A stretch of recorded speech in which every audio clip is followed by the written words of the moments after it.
அண்மை செய்தியாக பார்த்து வருகிறோம். கள்ளக்குறிச்சி மாவட்டத்தில் இன்று கள ஆய்வு மேற்கொள்கிறார் முதலமைச்சர் மு.க.ஸ்டாலின். உளுந்தூர்பேட்டையில் உள்ள சிப்காட்டில் முதல்வர் ஆய்வில் ஈடுபட்டிருக்கிறார். அது தொடர்பான அந்த காட்சிகளை பார்த்து வருகிறோம். விவரங்களோடு இணைகிறார் எமது செய்தியாளர் பாரிகார்த்திக். வணக்கம். மேலும் விவரம்.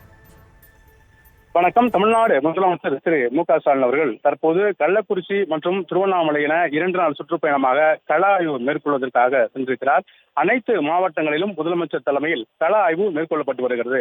அரசனுடைய திட்டங்கள் எவ்வாறு பொதுமக்களை சென்றடைகிறது என்பது குறித்த பல்வேறு விஷயங்கள் இந்த ஆய்வுக் கூட்டத்தில் முழுமையாக விவாதிக்கப்படும். அதன் அடிப்படையிலே பல்வேறு புதிய திட்டப்பணிகளுக்கும் முதலமைச்சர்கள் அந்தந்த மாவட்டங்களில் அடிக்கல் நாட்டி வருகிறார்.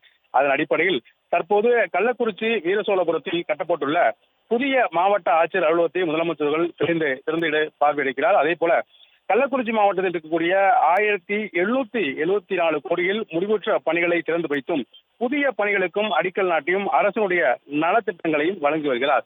மேலும் இன்றைய தினம் மட்டும் கிட்டத்தட்ட 1,33,432 பயனாளிகளுக்கு நலத்திட்ட உதவிகளையும் முதலமைச்சர்கள் வழங்க இருக்கிறார். அதே போல அங்க இருக்கக்கூடிய சிப்காட் பணிகளையும் முதலமைச்சர்கள் ஆய்வு மேற்கொள்கிறார். தமிழகம் முழுக்க இருக்கக்கூடிய பரவலாக்கப்பட்ட வளர்ச்சி என்ற அடிப்படையில் பல இடங்களில் தொழில் பூங்காக்களை அமைத்து அங்கு வேலைவாய்ப்பை உறுதி செய்யும் வகையில் தமிழ்நாடு அரசு பல்வேறு முயற்சிகளை ஈடுபட்டு வருகிறது. அதன் அடிப்படையிலே உலக அளவில் காலனி உற்பத்தியில் முன்னிலை வைக்கும் தைவான் நாட்டினுடைய பென்சன் குழுமத்தை சேர்ந்த ஹெக்டோரி இந்தியா பிரைவேட் லிமிடெட் சார்பில் இந்தியா நிறுவனத்துடன் இணைந்து இந்த பணியை மேற்கொள்வது. இதற்கான 2,302 கோடி ரூபாய் முதலீட்டில் நிறைவரும் புதிய காலனி உற்பத்திக்கான ஆலையை தற்போது முதலமைச்சர்கள் பார்வையிடுகிறார். அதே போல கள்ளக்குறிச்சி மாவட்டத்தில் செயல்பட்டு வரும் பல்வேறு அரசுடைய திட்டப்பணிகளையும் முதலமைச்சர்கள் பார்வையிட இருக்கிறார்.